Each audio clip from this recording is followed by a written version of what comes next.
Opposition جماعتوں کا اچانک متحرک ہونا بہت اچھی بات ہے اور تمام اپوزیشن جماعتوں کو یک زبان ہو کر آواز بلند کرنی چاہیے کہ کس طرح ترمیم کے ذریعے کھلواڑ کرنے کی کوشش کی جا رہی ہے، صرف اور صرف خوشنودی حاصل کرنے اور اپنے اقتدار کو دوام دینے کے لیے۔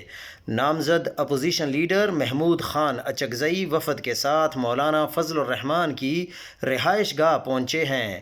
اپوزیشن کو مشترکہ حکمت عملی کے ساتھ آگے آنا پڑے گا۔